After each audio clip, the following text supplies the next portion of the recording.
What's going on, everybody? Welcome back to 343 TV with yours truly, Justin Beck. Oh, there we go. Went away.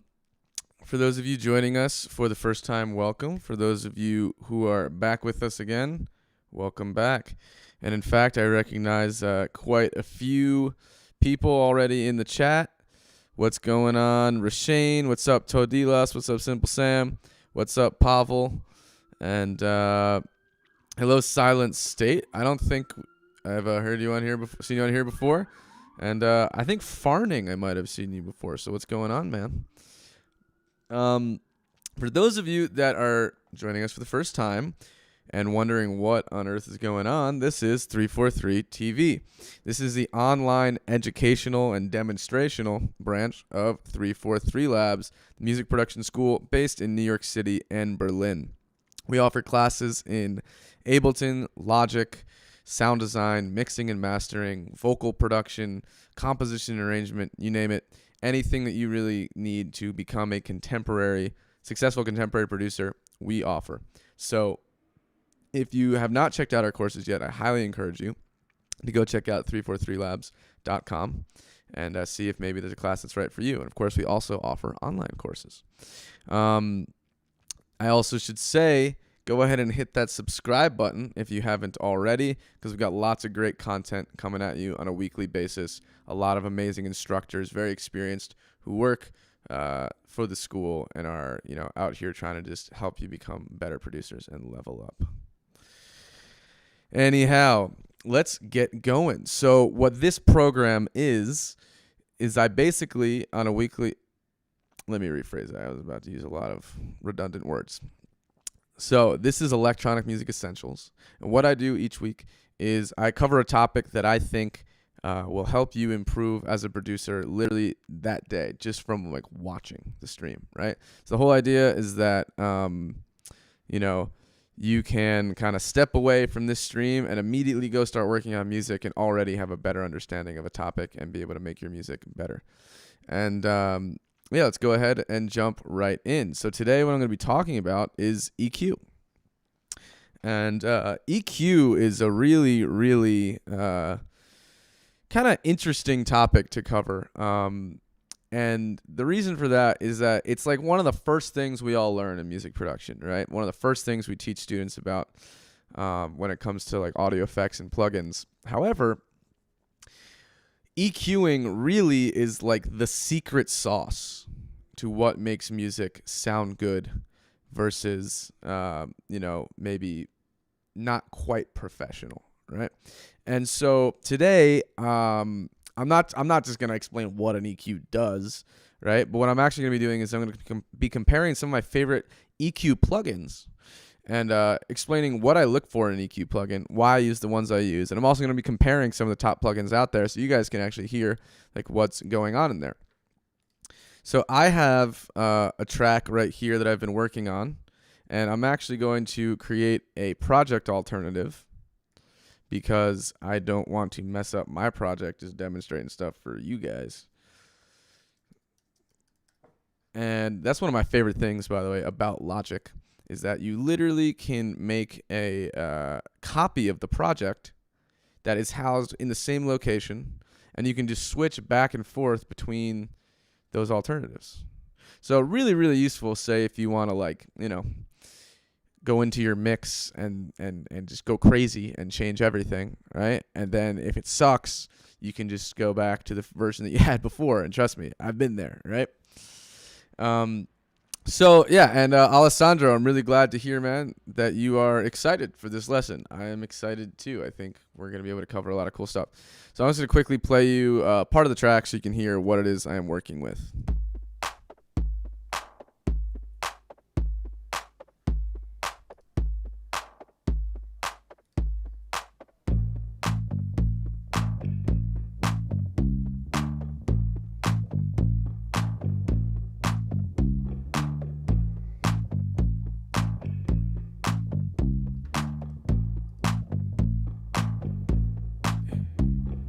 Heaven is just a time in your heart.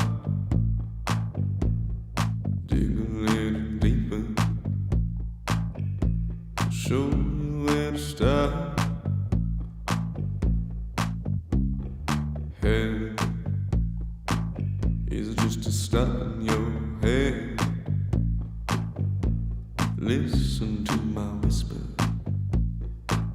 You get the idea. And so the reason I'm just pulling up this track is because like I haven't done a ton of work on it yet. So there's going to be opportunities for us to talk about, like, you know, just throw on some EQs and see what happens. All right. So let's first talk about, like, why don't I just use the Logic stock EQ on everything that I do? Right. Well, there are a couple reasons. So first of all, this is like a totally clean digital EQ, right? And we should establish that there are different types of equalizers, right? Especially in this day and age where you have, you know, Waves, Universal Audio, Slate Digital, Nomad Factory, Softtube, SSL, you know, I mean, the list goes on. Acoustica, right? The list goes on and on and on and on in terms of just like all of these companies that make plugins. And the bottom line is that a lot of them sound really good, you know? So like you're definitely spoiled for choice, as they would say. So one of the reasons that, or rather what I'm trying to say here is that there are two types of EQs that you should first really just be aware of. There are the clean digital floating band EQs, right? Which is like this one and Fabfilter and the Infinity EQ from Slate, and, you know, the F6 from Waves, and et cetera, et cetera, et cetera. And then there are the kind of vintage emulation EQs, right? And so the big difference here is that the clean EQs, the whole idea is that they don't alter the sound just by putting them on and by applying the EQing, right? They're going to be just a kind of transparent, you know, true to tone adjustment. And so what, you know, that's has its uses and is very important, especially for like reductive EQing and stuff like that, subtractive EQing, and even doing boosts, clean boosts, right? Now, the other side of the coin, right, is that these vintage emulations, right, that are, you know, Neve, API, SSL, Pultec, et cetera, et cetera, et cetera, a lot of those, well, what they're really designed to do, right, is to impart a character onto the sound. So, like, what is character? What does that actually mean? It's a pretty, like, abstract word. All that we're really talking about is that it basically adds some harmonic distortion. So it adds some saturation to the sound. And so it's not transparent, right? If I put on an API EQ or a Neve style EQ, the idea is that it's not only applying equalization, but also somehow transforming the sound a little bit, right? And it's not a totally clean boost. And so you might think to yourself, like, why would I want that, right? Why wouldn't I just want to have the most true to form EQ? A lot of different reasons. So, you know, for those of you who have watched the channel for a while with me, you'll know that I'm obsessed with analog gear, right? I have like tons of outboard gear sitting in front of me. I bring everything in through analog preamps. I use analog synths. I use microphones. I like to record a lot of live percussion and things like that. And so when I'm recording, the whole point of using all that analog stuff is that it's already coming in pretty juiced up. And so I'm not necessarily always looking for a plugin that's going to impart more juice. You can reach a point of like oversaturation from EQing and from these colorful EQs. So, you know, a lot of the times using a transparent EQ can be useful and is a good idea to just, you know, duck some frequencies or find some resonant frequencies and pull them out and stuff like that. All that being said, there are a couple reasons I actually don't like to use the Logic EQ always. And this also applies to the Ableton EQ for different reasons, though. So I'm a much bigger fan of using the Fabfilter Pro Q3. And it's not because I think it sounds better necessarily. It's nothing like that. It's just more that there's more detail in the sound, right? So let's open up. Let's go to like, I've done a lot of processing on the bass. But let's open it up anyway. So let's say that there was a resonant frequency in the bass that I wanted to get rid of, right? There isn't necessarily. So I have this on the snare like a total fool. Maybe let's just actually go ahead. Oh, yeah, we can do it on the bass line. It's a little more fun. And I'll also throw the Logic EQ on. Ironically, right, I have the Logic EQ running on this bass line because there was, in fact, a resonant frequency. It was a little too bulky there, so I pulled it out. However, sometimes, believe it or not, actually, Logic's EQ doesn't have certain frequencies. So, for instance, excuse me. Oh, come on. Where is this? Maybe I'm crazy.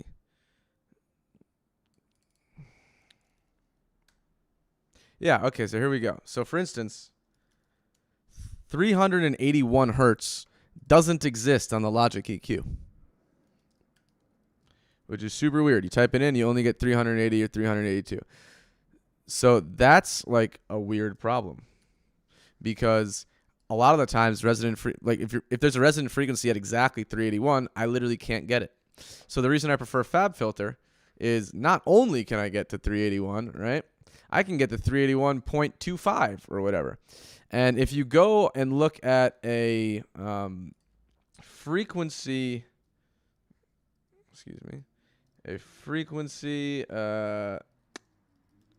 note chart, what you'll see is that each note is actually, okay, let's look at this one. Yeah, each note is not a like clean whole number. There are little bits of decibels, you know? So the only really like clean whole number a lot of the time is like A at 440 hertz. And so I really like the Fabfilter EQ for like really for like when I have to get really precise, because it allows me to actually get more precise. Fabfilter sounds great. Now, if I'm just looking to do some like wide reduction like this, right, then I would probably just go for the Logic EQ because this Logic EQ takes up less CPU processing power. It's as simple as that, right? And the whole idea here is that there isn't a difference in sound between these two. They're both just like totally clean digital EQs. So they both sound fine. Now, If I'm also talking about Ableton's EQ, right? Because I don't have that. I guess I could just open up Ableton real quick. The problem that I have with the Ableton EQ is that it's really bad at like reducing resonant frequencies. I just find it's not particularly precise. Like whenever I need to pull out a resonant frequency with the Ableton EQ, it just doesn't really get tight enough for me, I find. And it's just really bad at centering in on the frequencies for whatever reason. That's just me. Maybe people disagree, but that's just my perspective on it, right? So anyhow, looking at the bass, looking at the EQs here, right? So Fabfilter, the other thing I absolutely love about the Fabfilter EQ, and which is why so many people in the business use it, right? I use this all the time in mastering, right? This is like my go-to mastering EQ for any time I need to fix problems. It's just the one where I can do so many precise different types of things. You know, I can put it into mid-side mode, which is amazing, right? So if I want to just cut only the side information, I can do that. If I want to only cut the mid information, I can do that, right? Yada, yada, yada. If I want to cut only the left or the right, I can do that. So it's really, really versatile, and you have like 24 bands, which is just crazy. So, yeah.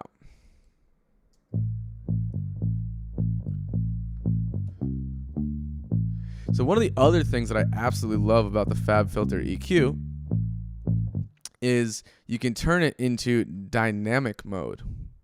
So you can turn it into a dynamic EQ. And so for those of you that don't know what a dynamic EQ is, a dynamic EQ is a compressor that has the curve of an equalizer. Yes, Simple Sam, you're totally right. EQ8 has 381 hertz, no doubt. I wasn't hating on the Ableton EQ. I was just saying I don't like it for removing resonant frequencies. As I was saying, what a dynamic EQ is, right? And by the way, this is one of the most useful tools in a contemporary producer's toolbox, right? I'm using this constantly when I'm mastering for other people and stuff. It's just a really clean, transparent way to fix things. And so what you do is you go make dynamic, right, on this little click down menu. And what happens is you suddenly get this threshold control and this range control. And so what the range button does is it just says, how much gain reduction are you going to do when the signal crosses this, the threshold here. And so what's cool about a dynamic EQ is it's a compressor with an EQ curve. So for instance, maybe I want to level out this area a little bit. I don't know. I mean, I wouldn't do this, but let's say I want to, right? What I can do is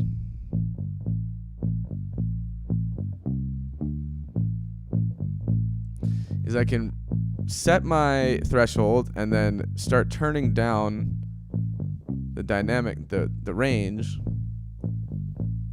and it basically reduces it in the same way that a compressor reduces it. And so what this is really useful for is just very simply like if you, for instance, have a vocal, right? So the place that I would use this really actually would be on a vocal. So if I jump down to the vocal here. Heaven is just a time your heart. A lot of times vocals Dig a little deeper. will get like, have a lot of dynamics happening from 2000 to 3000 or so, or, 2000 to almost 4000, because that's where like the sharpness and overtones of the voice are, right? So what I would do is I would set the dynamic EQ in that range.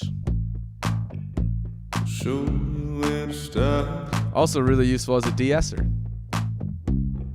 Hey, is it just a stop in your head? Listen to my whisper. Maybe move it over here. I'll leave you with that dread. So what's cool, right, is I can get it to only Hey, listen to me. come down on these particular frequencies. I got what you need.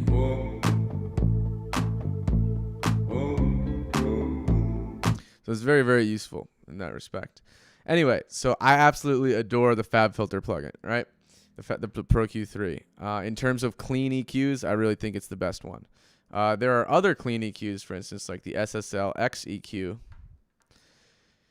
but it's not the most intuitive one. Like you have to add the band and then allow it, and then it has this weird Q function.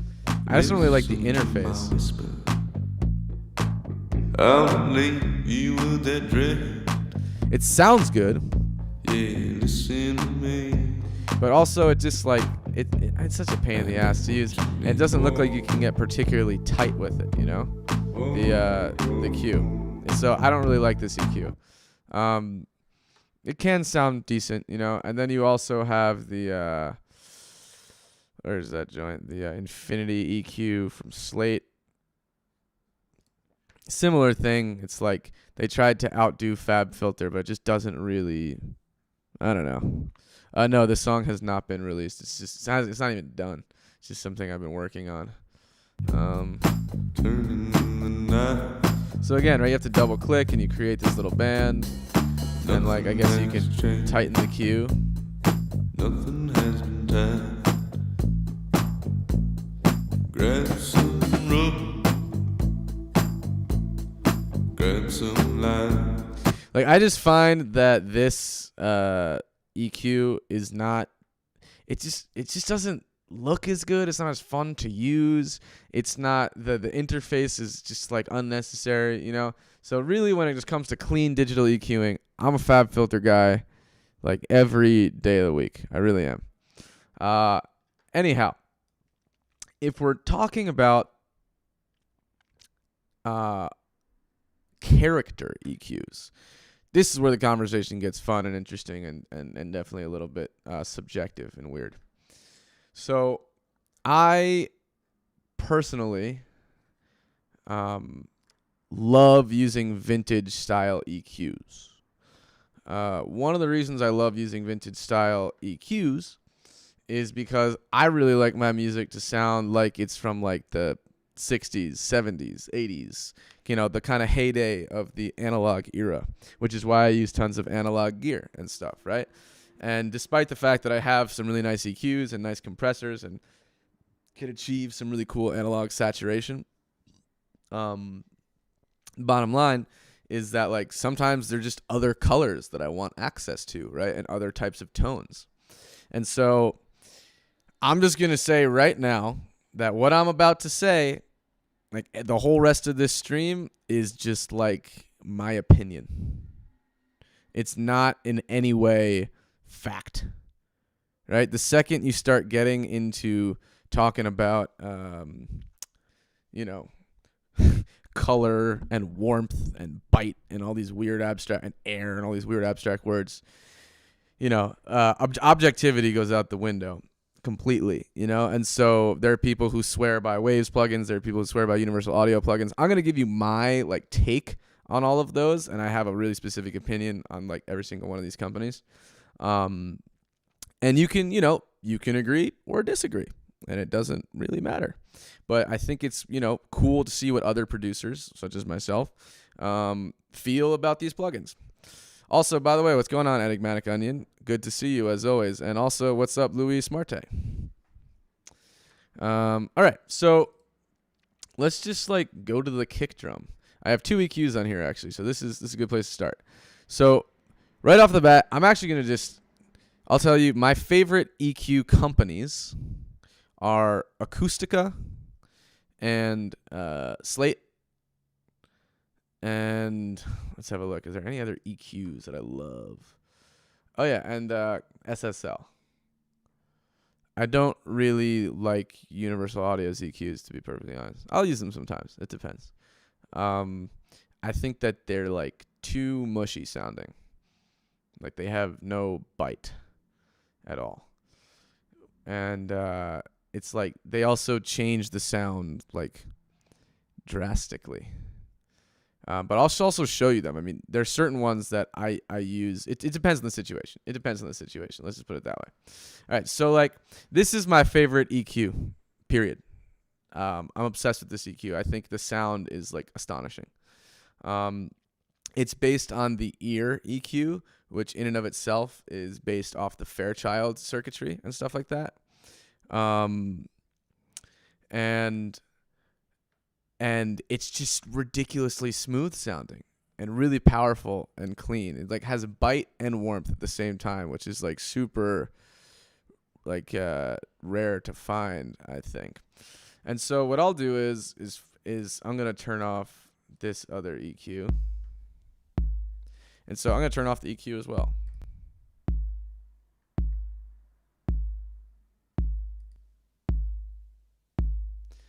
And so I'm doing like a really, really,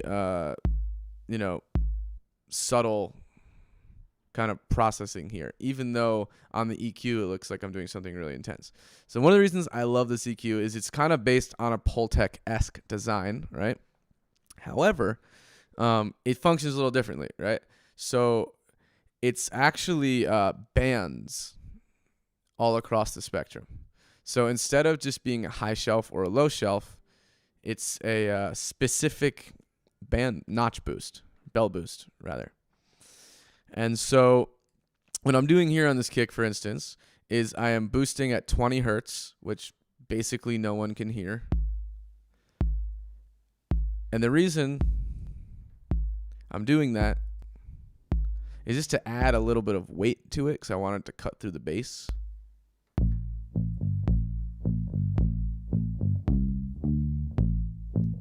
And then what I'm also doing is I am boosting a little bit up here.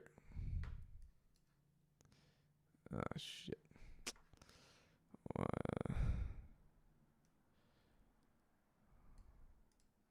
right.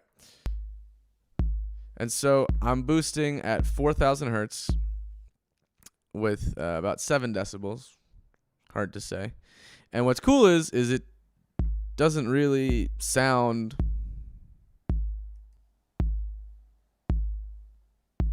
too harsh, right? And so let's compare that first of all to what happens if we boost with like just the stock Logic EQ. So I'll go to 7,000, and probably this is like a fairly wide boost, I would guess, probably something like that. And I'm gonna boost about 7 decibels. That's what I have boosted. Oh, sorry, it's at 4,000. Excuse me. It's 4,000, and I'll boost about 7 decibels. Let's see what that sounds like. So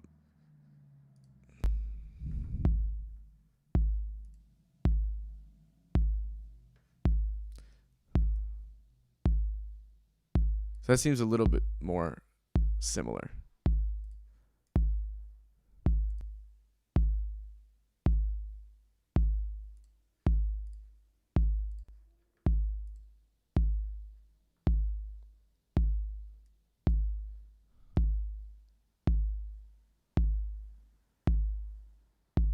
So this is interesting. First of all, first thing to listen to, right, is that 7 decibels on this EQ is clearly very different than 7 decibels on this EQ, right? Now, what you're like signing up for when you buy these types of EQs is that they don't behave linearly.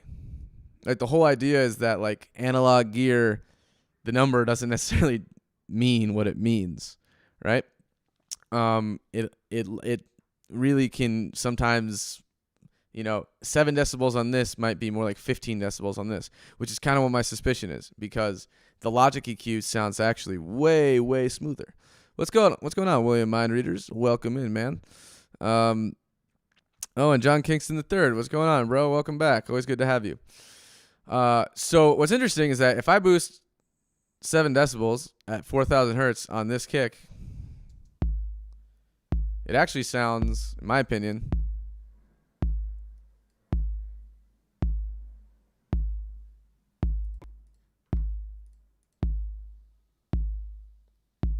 let's see.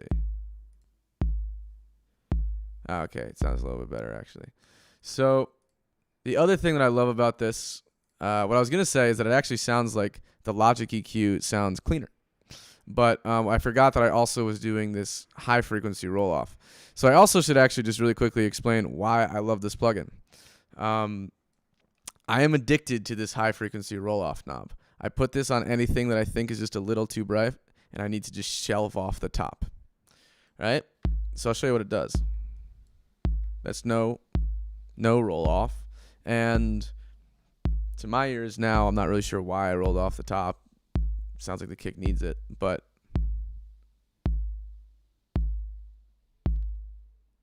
it's like such a clean shelf.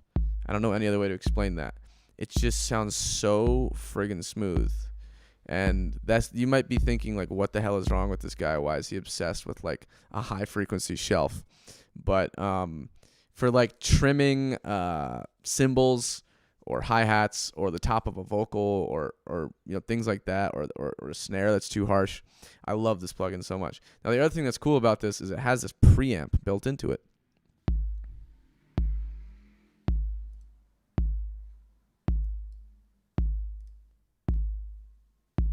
Which adds a little bit of, maybe about like 3.3 to 0.5 decibels of volume, but also adds some saturation and body.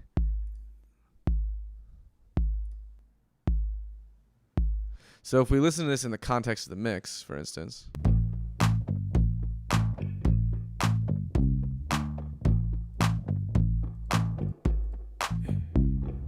Heaven is just a time your heart dig a little deeper. So if I turn on the preamp here,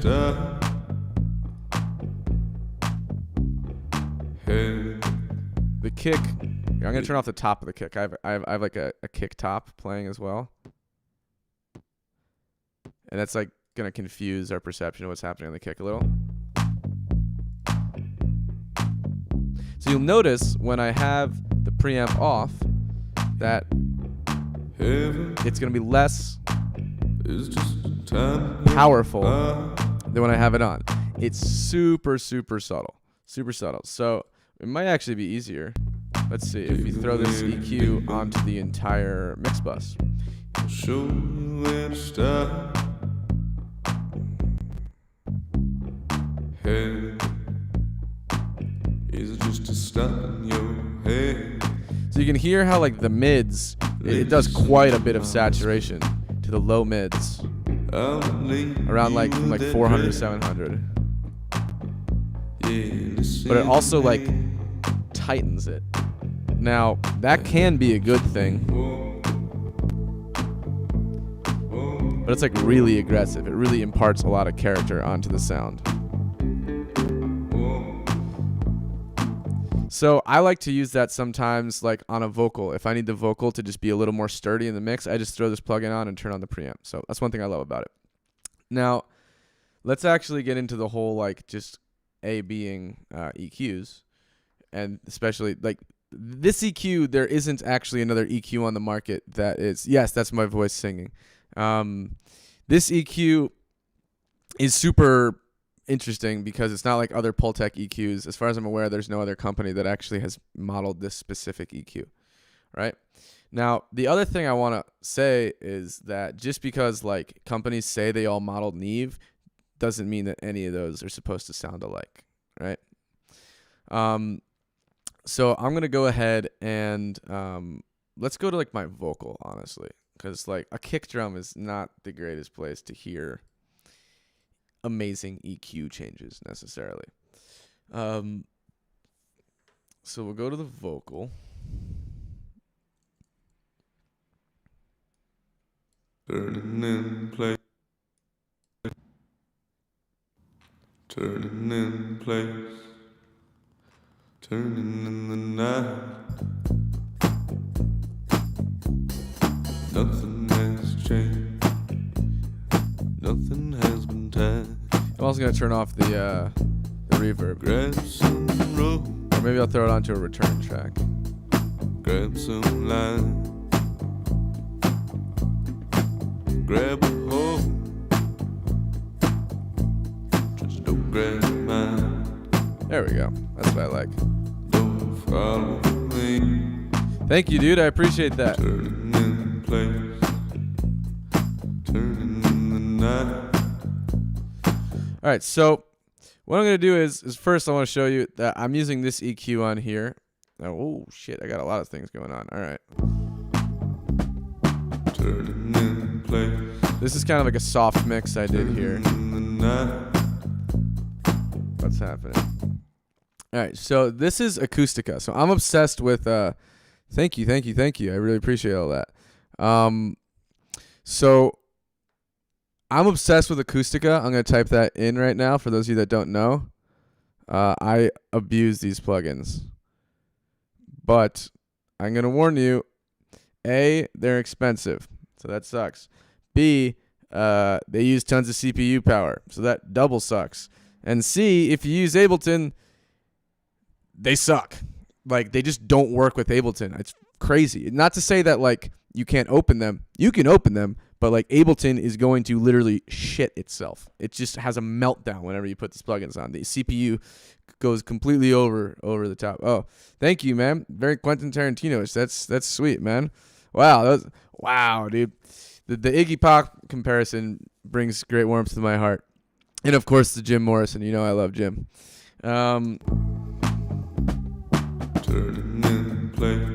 Anyway, so this is a modeled Neve, right?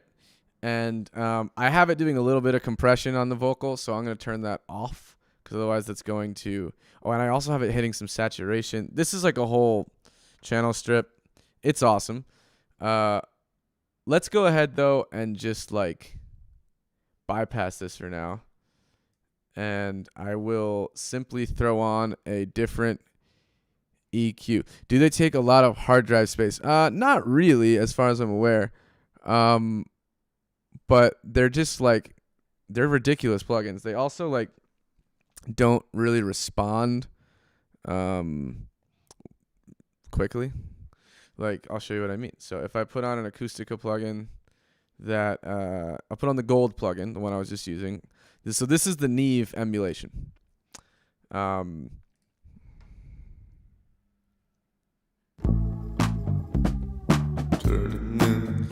what I love about this, right? What I really, really like about this particular Neve emulation is that it's all of the different Neve models of the EQs.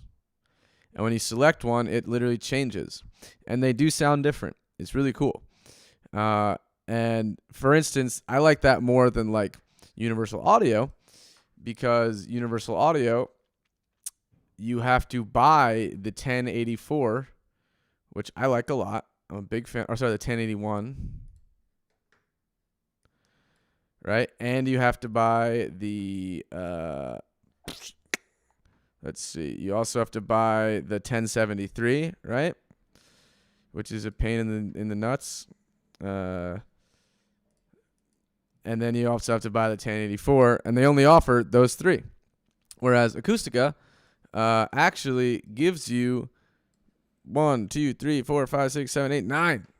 You get 9 total EQ models, which is really cool. So what I'm going to go ahead and do is I am going to start cranking some knobs so we can hear what the hell these EQs sound like. I've been talking for way too damn long. So I'm first just going to compare the 1081 modeling of Acoustica to the 1081 modeling from Universal Audio. And so what I'm going to do is I'm going to go to 3,900 and I'm going to crank the sauce. Nothing has changed.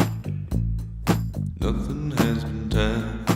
That sounds so nice, dude. Grab some lime.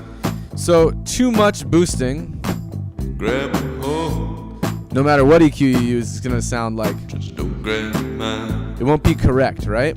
But here's the magic. Follow me. That doesn't sound harsh in any universe. Like this is literally 15-ish decibels. It's a lot of decibels, and it doesn't sound harsh. So that's a really cool thing to know. Now, it also, I have used real Neve EQs, and one thing I can tell you is that the thing that is really striking about Neve is that they really are what I would call grabby on the frequencies. They're super sharp and aggressive when you boost. And this sounds kind of like the type of boost you would get from an Eve. So it's very realistic in that respect. Now let's go ahead and put on the universal audio. And I'm going to do the same boost.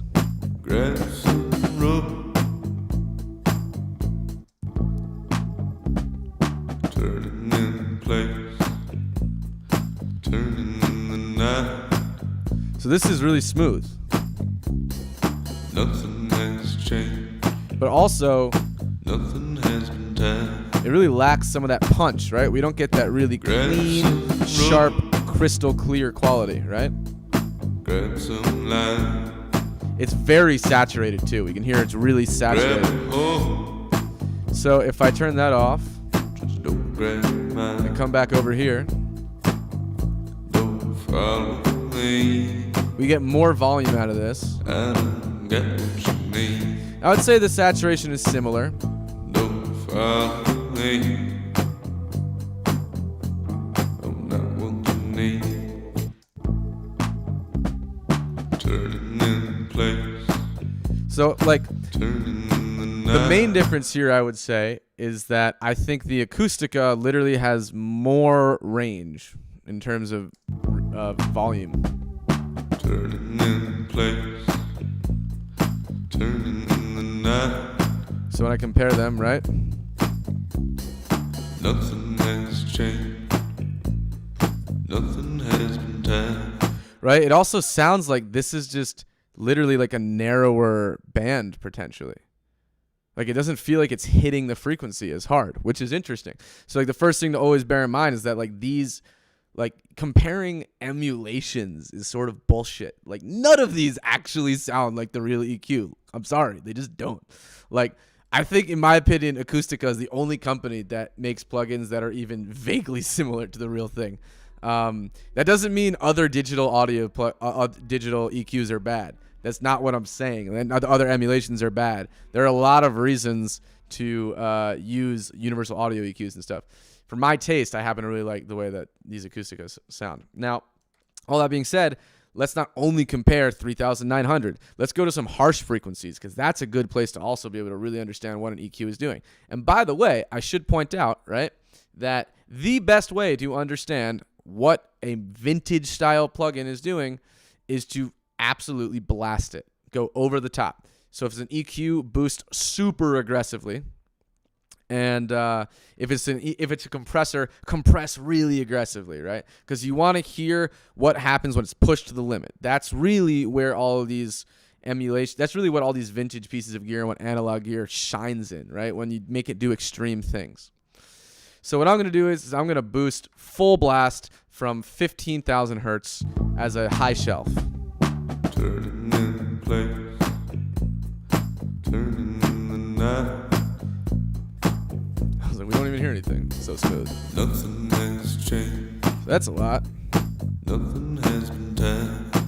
You never need to apologize for complimenting me, man. I appreciate it. Thank you so much. It means the world to me that you guys dig it.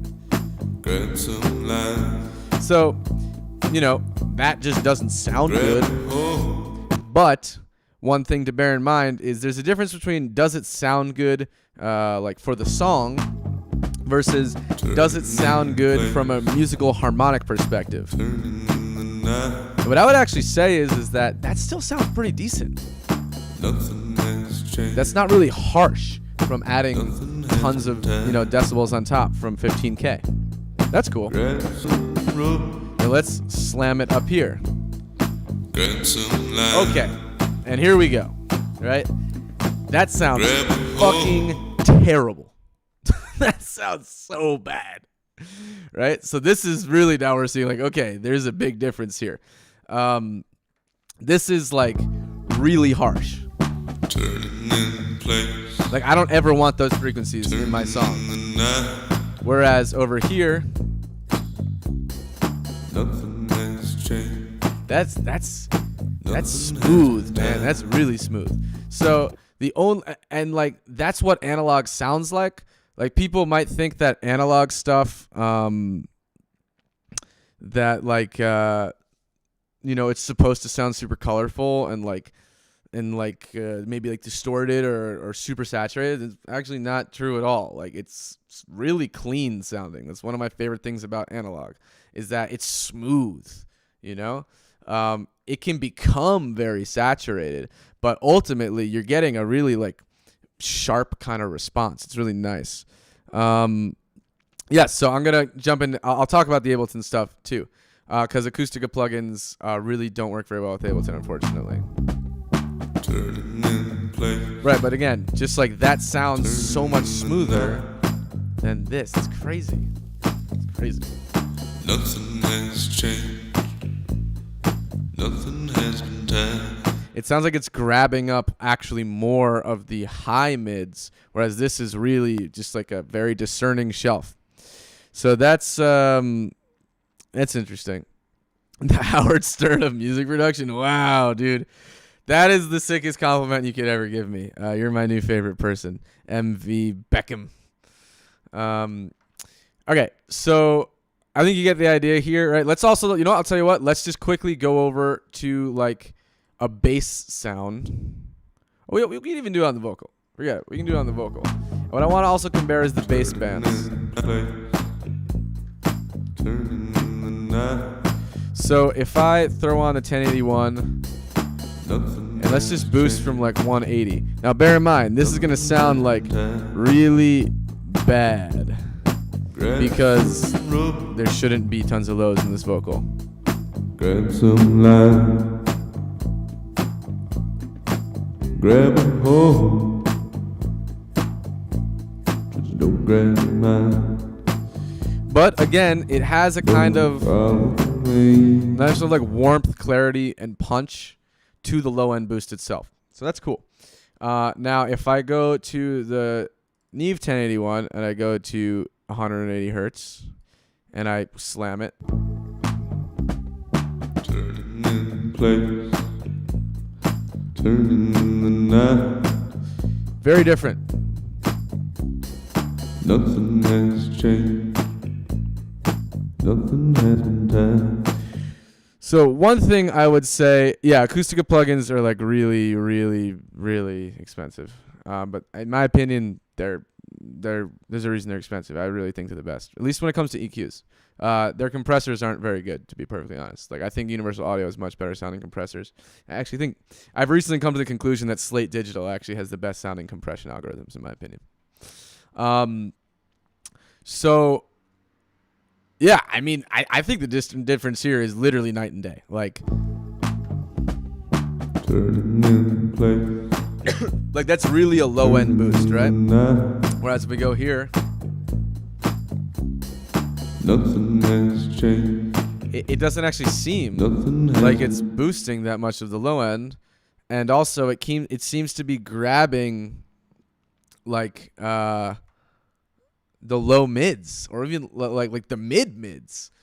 Yeah, I don't like that. So, I mean, I used to be obsessed with this EQ, but I never released it anymore, and for good reason. All right. So anyhow, the other great thing about the Acoustica EQ, right, is that Neve EQ costs like $200. This costs like probably almost $300. It can be on sale.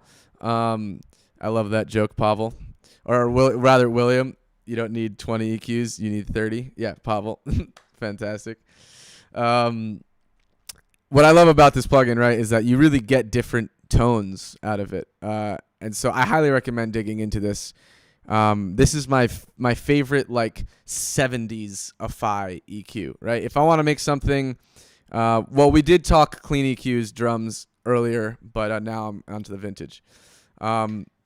If I want to make everything sound like it's from the 70s, or like really give it that old school classic vibe, I just reach for this EQ and I strap it across every channel. So the magic here is I didn't rate those today. I would be down to rate those though in the future.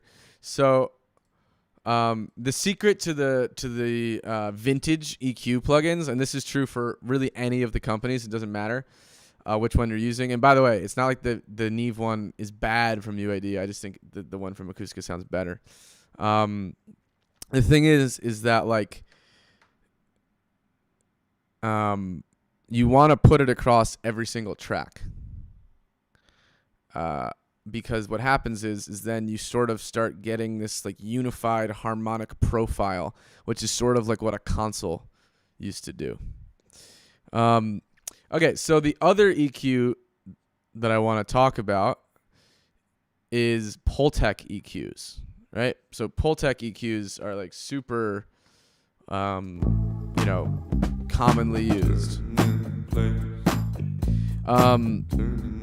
Drum 8 tomorrow, the stream will be online, like on YouTube. It's there forever, and you can actually go back and watch the start of the stream. So, no worries that you missed it.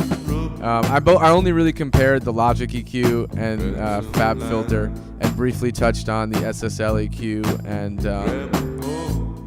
the Infinity EQ. In terms of TDR Nova, that's a cool dynamic EQ, but I'm just going to be honest. Like, every single high-level professional in the industry uses Fabfilter. Like, that's it. And if they don't, I think they're crazy.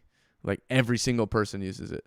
In mixing, at least. Mastering, a lot of the mastering engineers do, but, I know some mastering engineers that don't like to use it for different reasons. But let's go ahead and look at some Pultec plugins. So, like, the one thing I also want to mention is that, like, when do you want to use a vintage plugin, right? And the thing is that you don't, especially with, like, the universal audio plugins and stuff, right? You don't really want to do too much vintage style processing on like clean sounding electronic music. So if you're trying to make glistening like jet black techno a la Dubfire or something like that, then you might not want to really be using too many vintage plugins, or you might want to be very specific about which ones you use, because they'll really change the sound. It can make things almost like a little mushy. So let's start with the UAD Pultec. Now I have to confess, I only have the legacy version. So, I don't want to be unfair to Universal Audio. If it was, well, I'm glad that you really like it, Drum 87, man. We appreciate you being here. Yeah, so so Eclipse 66, if you jump back to the start of the stream, maybe like tomorrow or whatever, I think the Fabfilter EQ is more useful than the Ssl EQ too. I think that if you're boosting, doing a lot of boosts and really want to broadly tonally shape a sound, the Ssl EQ might have a little bit of an edge because it imparts a little bit of saturation. And I, at least personally, am partial towards EQ plugins that add a little bit of character.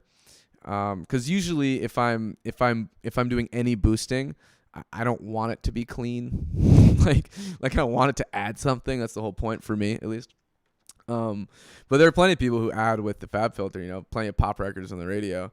Not that that's necessarily a standard we should all hold ourselves to, but there are plenty of really successful records, that are doing boosts with the Fabfilter. Ooh, who said Analog Obsession? Yo, LA Winter. I'm glad that you said that. I really want to try those plugins. I've heard amazing things about them. Here's my spiel on plugins, okay? And honestly, this might be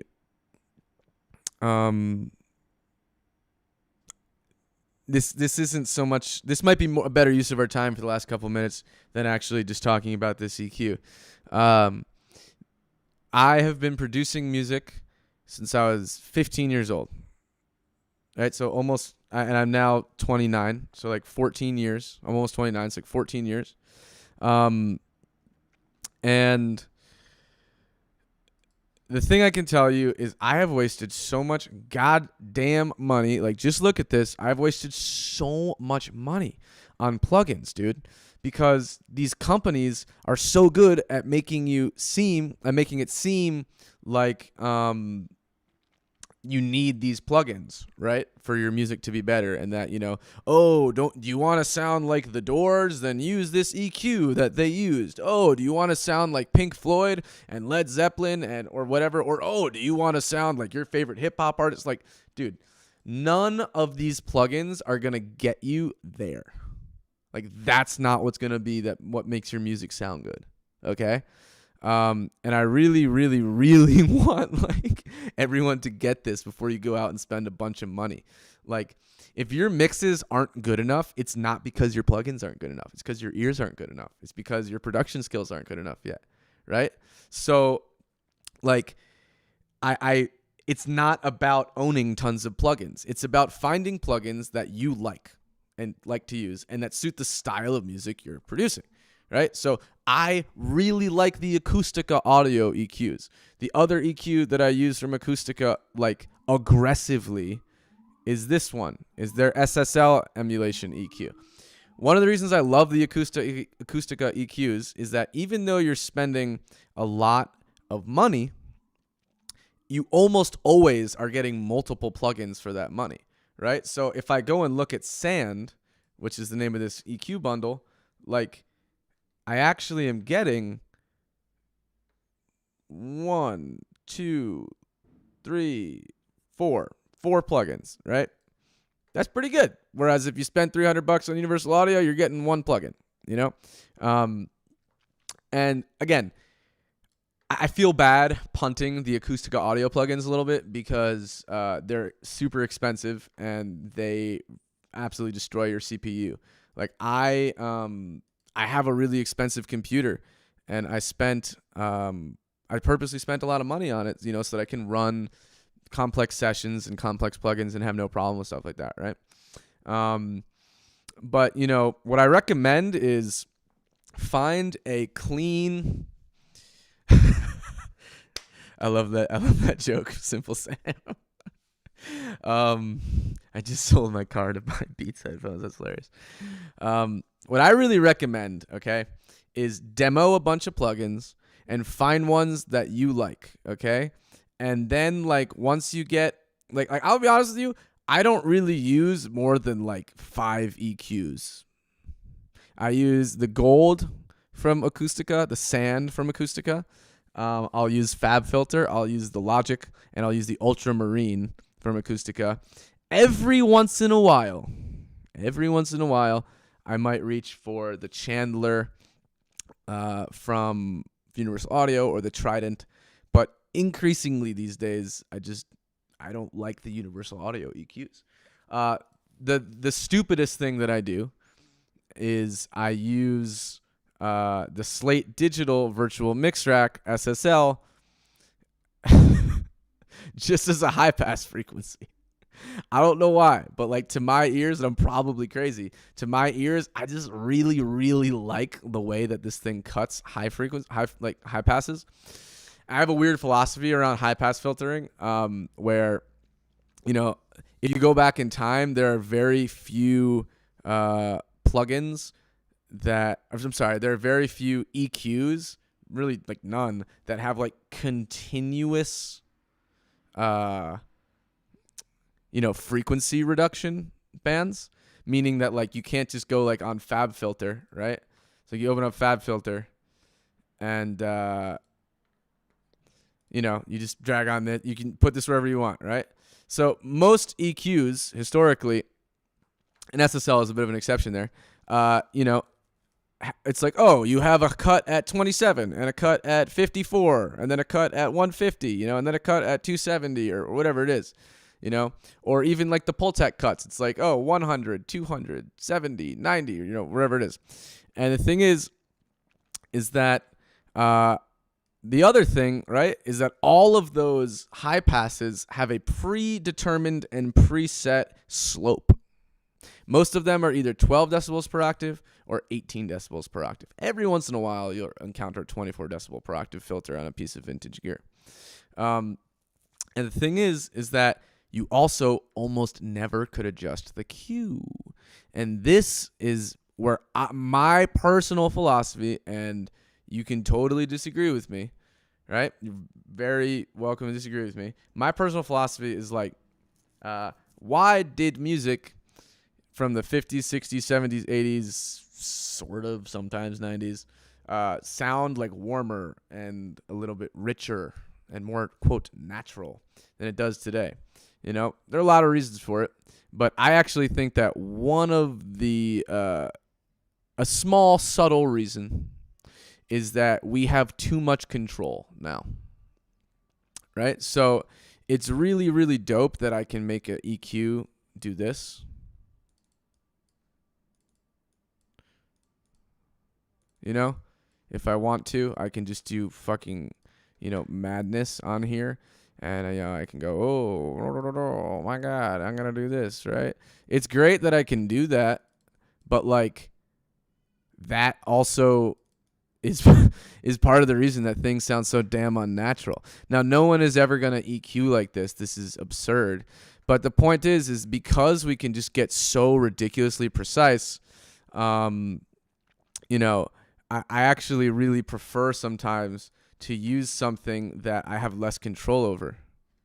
And that is going to yield a super consistent result, right? So if I high pass everything in my project using this EQ, I'm going to get the exact same high pass characteristic across the whole project, which actually means that, this is so nerdy and also like ridiculous. This doesn't actually make a difference, but on a really, really like nerdy audiophile purist level, you're technically inducing the same type of phase shift into every sound. So in that respect, everything is going to just like gel more cohesively. If everything is out of phase in the same way, then, or everything is phase shifted in the same way, then, things will be slightly less out of phase. But that's like ridiculous. That's not actually something I ever think about. That's just the way I'm justifying this right now to you and why I use this plugin all the time. So yeah, I use this plugin all the time.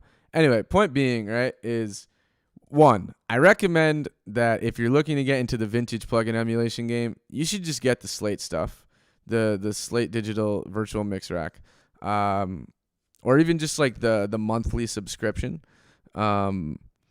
because I think it just has so many high quality plugins that can do a lot of different things. They're not my favorite EQs. I don't love the EQs, but one EQ that I use literally constantly from Slate, and this is another thing that I'll just like mention, is I use turning in place, turning in the night. I use this thing. Nothing has changed. It actually sounds pretty nice. Nothing has been tied. Grab some rope, grab some line. I use it on my mix bus a lot of times. So what I'll do is like this. Because I have an analog 2-bus chain. So like when I'm done with every mix that I do, I pass it through a Manley Veramu, like a real one. And then something called a Hendy Amps Michelangelo, which is a tube EQ. And it goes through my SSL Fusion. And I just do a little bit of polishing. It's kind of like a half mastering, like a soft analog master. But a lot of the times I'll actually do this on my mix bus. Turning in place, turning in the night. And I find that this plugin sounds really, really good on my master. Like it just kind of really lifts everything very evenly. I like it. And to be honest, sometimes it sounds better than my analog EQs in terms of doing that same kind of boost, So I'll do the boost here and I'll do a higher boost after, So I love this, yeah. But anyway, I really like I was saying, I encourage you guys to demo a lot of EQs before you buy them, and to really, figure out what it is you're looking for in an EQ. Also, I want to say to who was it that just made LA Winter. I like everything that you're saying here, man. I find myself not using EQ as much as I used to. I mostly saturate for tone control. This is what LA Winter said. I think that that's intelligent. a lot of the time, so I use EQ. I just want to say real quick, and I honestly got to go soon because I have to go over to the school and teach a class. But the thing is that like, if you look at my project, it's all audio, right? And this MIDI is just to sequence my external synths, right? So I like don't use MIDI when I produce. It's not for any particular reason other than I just really like making my own sounds. Like I really like it. I like recording audio. I like working with audio. MIDI annoys me. So that's just my approach, right? And the thing is that you have to do a lot more tone shaping when you're working with recorded sounds that are not samples. The reason being is like, sometimes you need to get more brightness out of the shaker. Sometimes you need to make the bass that you recorded punch through more, whereas like a lot of times when you're working with samples from Splice or whatever, it's like they already sound like done, And so the only time like that's what I would be using for like universal audio plugins for. So like I like universal audio plugins on things that sound too digital. When something sounds really digital and thin and lifeless, I think universal audio does a great job of giving you a little bit of like a vintage warmth. But whenever you already have a warm sound, universal audio is just overkill. Like it just doesn't, it just adds this murkiness. Like I was having this conversation with a mastering engineer. We were both kind of like completely over universal audio. There's like certain plugins that sound really good from them, but a lot of the stuff is just like over the top. One of the reasons I love the Acoustica stuff is that I get the kind of smoothness of the analog, but I don't get they're not trying to pretend and make it be like, look, it sounds analog by like making it too bulky and mushy sounding and stuff like that. Yeah, LA Winter, I'm definitely going to try the Analog Obsession stuff. I meant to do that. I'd like seen it on Instagram. I'd saved it and then I just forgot. So I really appreciate you bringing that back up. Drum87, thank you so much, man, for subscribing. We really appreciate it. And yeah, I basically have to go now because I need to eat some food and then I need to go teach in person. But I really, really appreciate all you guys being here today. And I really, really appreciate how interactive everyone was in the chat. I love hearing from you guys. I love hearing your input. I love it when you disagree with me and give me, other plugin recommendations and things like that. It's really good to just have that open dialogue and that community, And so that's one thing that I love right now about what we're doing here at 343 Labs and on 343 TV is we are, really, I feel like building a solid, consistent community of talented producers who are helping each other and working together. And so, I highly encourage you to look further into the 343 Labs ecosystem and learn a little bit more about what we are and what we do. We are, I know some of you guys actually were totally new, and we are a music production school, right? Based in New York and Berlin. And so one of the reasons that we're doing this is that we just want to share as much information as we can with everyone in the interest of making music sound better, right? That's the idea. It's like, I don't want to hold on to all my secrets. I've been doing this for a really long time. You've been doing it for less time. Let me help you out. Let me help you avoid some of the mistakes, And so that's one of the reasons that it's really useful to just like get an education a little bit in music production. Anyway, so that's my spiel. I hope you guys subscribe to the channel if you haven't already. I hope you enjoyed the content. I also want to re-emphasize that this stream will be on YouTube tomorrow or maybe even later today, and it'll always be there, right? So if you caught only the back half of the stream and you're like, oh, I dig the content, I want to see the rest of it, you can just go and play it from the start tomorrow, and you can see it all, right?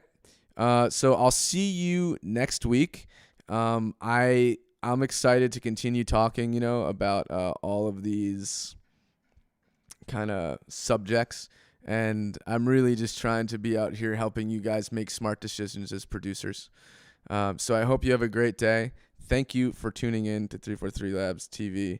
Thank you for tuning into Electronic Music Essentials with myself, Justin Beck. And make sure to stick around tomorrow for Icarus Moth's stream. He is going to be talking about the difference between acoustic music and electronic music. And always great stuff you can pick up from him. So have a great day. Really appreciated seeing you guys, and hearing from you. And I'll catch you next week.